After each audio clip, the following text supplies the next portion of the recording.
కడకు బ్రతుకు కూడా గ్యారంటీ లేదు. మనం క్షేమంగా ఇంటికి తిరిగి వస్తామని ఆశ ఎవరికి లేని పరిస్థితి వచ్చింది. దౌర్జన్యాలు, విధ్వంసాలు, కబ్జాలు, దాడులు, కేసులు, ఒకటి కాదు దిశ ఎన్ని విధాల ఇబ్బంది పెట్టాలో ఇక్కడ ఉండే వాళ్ళల్లో సగం మంది ఎక్కువగా బాధితులు, కొంతమంది తక్కువగా బాధితులు అంతే. మానసికంగా కొంతమందిని దెబ్బతీశారు, ఆర్థికంగా కొంతమంది దెబ్బతీశారు, కొంతమందిని శారీరకంగా. కడాన దిశ మీలాంటి వ్యక్తి పైన అటెంప్ట్ రేప్ కేసు పెట్టించే పరిస్థితికి వచ్చారంటే అది తలుచుకుంటే ఇప్పటికి కూడా జీర్ణించుకోలేకపోతున్నాం. కానీ బాధ ఉంది, ఆవేశం ఉంది. ఇంకొకసారి చూస్తే మా మెంబర్స్ కూడా చాలా హిస్టరిక్గా కూడా ఉన్నారు. నాకు అర్థమైంది. ఇప్పుడు మా తాడిపత్రి ఉన్నాడు, అశ్విన్ ఉన్నాడు. అశ్విన్ జైలుకు పోయి వచ్చాడు. ఇక్కడే అచ్చెన్నాయుడు ఉన్నాడు, జైలుకు పోయి వచ్చాడు. నారాయణ ఉన్నాడు, తిప్పి తిప్పి తిప్పి ఎక్కడికెక్కడికో తీసుకుపోయి అదృష్టం బాగుండా అరెస్ట్ కాకుండా జైలుకు పోకుండా బయట వచ్చాడు. ఇవన్నీ సరే. రఘురామకృష్ణరాజు ఇంకేమవుతాడో తెలియదు. ఆ రోజు రాత్రంతా నిద్ర లేదు. ఆయన కాపాడుకోవడానికి ఎన్ని విధాల ప్రయత్నం చేశామంటే దిశ ఆ రాత్రంతా నెక్స్ట్ డే భగవంతుడు మంచి చూపు చూశాడు కాబట్టి బయట వచ్చాడు. కానీ ఈ దుర్మార్గులు ఇష్టానుసారంగా ప్రవర్తించే పరిస్థితికి వచ్చారు. మనం ఇబ్బందులు పడ్డాం. అర్థం లేనటువంటి పన్నులు వేయడం, ఇష్టానుసారంగా బిహేవ్ చేయడం, ఉపాధి లేదు, ఉద్యోగం లేదు, బాధపడని వర్గం లేదు, జీవన ప్రమాణాలు దారుణంగా పడిపోయినాయి. అంతటా అభద్రత, అశాంతి, ఆందోళన, అసంతృప్తి ఇవన్నీ కలిపే మనకు వచ్చిన మెజారిటీస్. ఈ విషయం మనందరం గుర్తుపెట్టుకోవాలి. అదే ఇది ఒక కేస్ స్టడీ కూడా.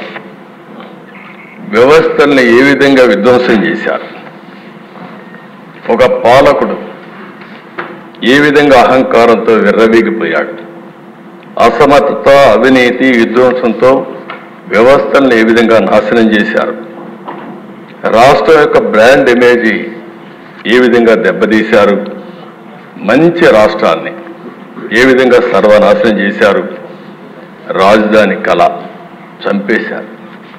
అమరావతి దేవతల రాజధాని. అలాంటి అమరావతి నిన్నటి వరకు ఏమైందో మనం చూసాం.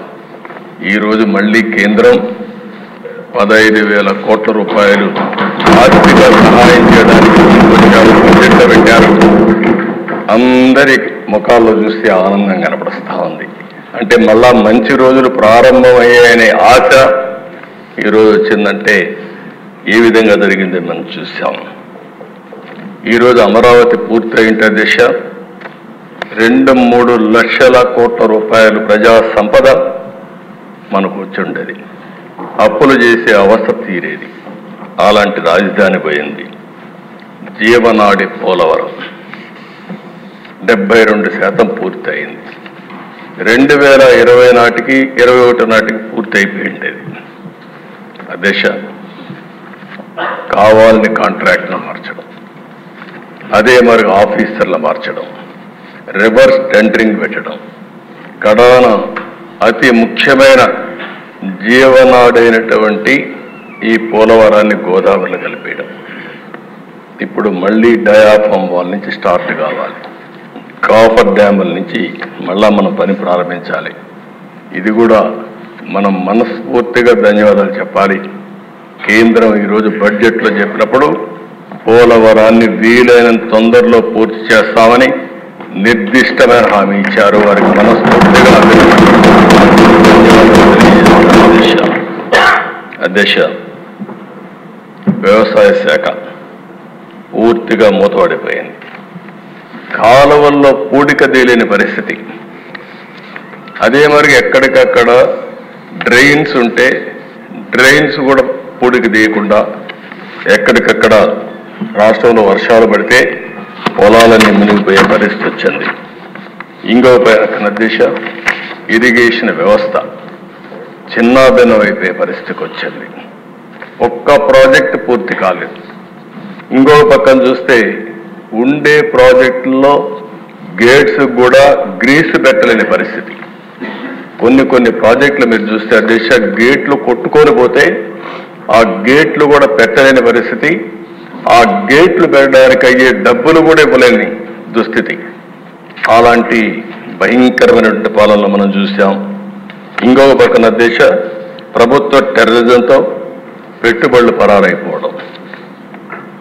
నాకు అమర్ రాజా ఇండస్ట్రీస్ ఒకప్పుడు దేశ ఏదైతే అమర్ రాజా పెట్టారో వాళ్ళంతా ఒకటి ఆలోచించారు. చిత్తూరు జిల్లా మేము మా జిల్లాలో ఇండస్ట్రీ పెట్టాలని ఇండస్ట్రీ అతను పెడితే అతన్ని ఎన్ని విధాల ఇబ్బందులు పెట్టాలని ఇబ్బందులు పెట్టి ఇప్పుడు పెట్టుబడులు వేరే రాష్ట్రానికి పోయే పరిస్థితి వచ్చింది. అంటే సొంత రాష్ట్రంలో పుట్టిన పారిశ్రామికవేత్త కూడా పెట్టుబడి పెట్టలేని పరిస్థితి, పెట్టినా కాపాడుకోలేని పరిస్థితి వచ్చిందంటే అది ఆనాటి దుస్థితి.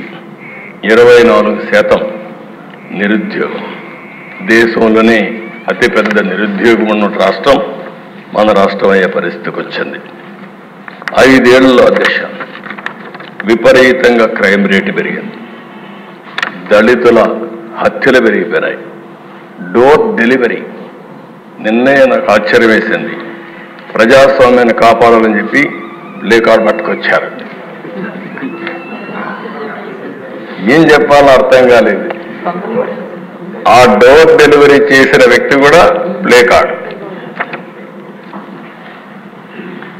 ఇంకొక పక్క దిశ ఎమ్మెల్యే దాడులు. అబ్దుల్ సలాం ఆ కుటుంబాన్ని నేను ఇప్పుడు కూడా మర్చిపోలేకపోతున్నా. ఎంత దిశ మనిషి చనిపోవాలనుకున్నాడు, బాధలు భరించలేక.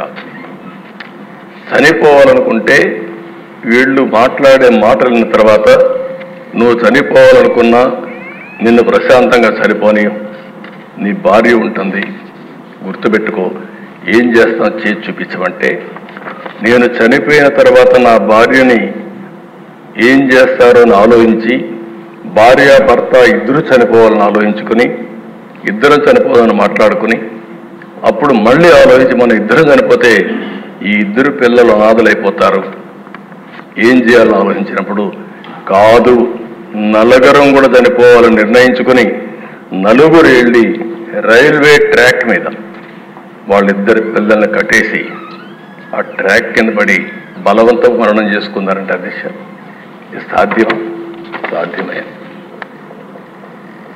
ఎంత నిస్సహాయ స్థితి. ఈ విషయం మనం గుర్తుపెట్టుకోవాల్సిన అవసరం అది జరిగితే పరామర్శించినటువంటి ఆనాటి ముఖ్యమంత్రి నిన్న అదే పార్టీకి ఒకప్పుడు చెందిన 2 వ్యక్తులు ఈరోజు ఒక అతను వ్యక్తిగత కారణాల వల్ల చంపితే దాన్ని రాజకీయం చేస్తూ ఢిల్లీకి పోయి ఈరోజు ఈ సభకు రాకుండా సభకు వచ్చే ధైర్యం కూడా లేదులేండి. అంటే చేసిన పనులు ఏమైనా ఉంటే చెప్పడానికి వస్తారు కానీ అది చేసే పరిస్థితి వచ్చారు. అధ్యక్ష డ్రైవర్ సుబ్రహ్మణ్యం, డాక్టర్ సుధాకర్ ఇప్పటికి కూడా జ్ఞాపకం. అధ్యక్ష సుధాకర్ ఏమడిగాడు? ఒక మాస్క్. మీ హాస్పిటల్ అధ్యక్ష నర్సీపట్నంలో పనిచేశాడు, one of the best doctor. ఒకటే అడిగాడు, నేను ఎంతైనా పనిచేస్తా కానీ కరోనా భయంకరమైన వ్యాధి, ఒకవేళ వస్తే మాకు కూడా ప్రమాదం ఉంటుంది, మాస్క్ ఇవ్వండి, అప్పుడప్పుడు మార్చండి అని ఒక మాస్క్ అడిగిన నేరానికి అహంకారమైన ఈ ప్రభుత్వం వేటాడి పిచ్చివాణి చేసి నడి రోడ్లో చంపేసే పరిస్థితికి వచ్చారు. అది చూస్తే చాలా బాధేస్తున్న దిశ. ఒక ఓం ప్రతాప్ వీళ్ళు పెంచిన లిక్కర్ రేట్ల గురించి విమర్శించాడని నెపంతో వాణ్ణి ఏం చేశారు? ఇప్పుడు కూడా దిక్కులేని పరిస్థితి, ఆత్మహత్య కింద క్రియేట్ చేసే పరిస్థితికి వచ్చారు. బాపట్ల దిశ ఆ జిల్లాలో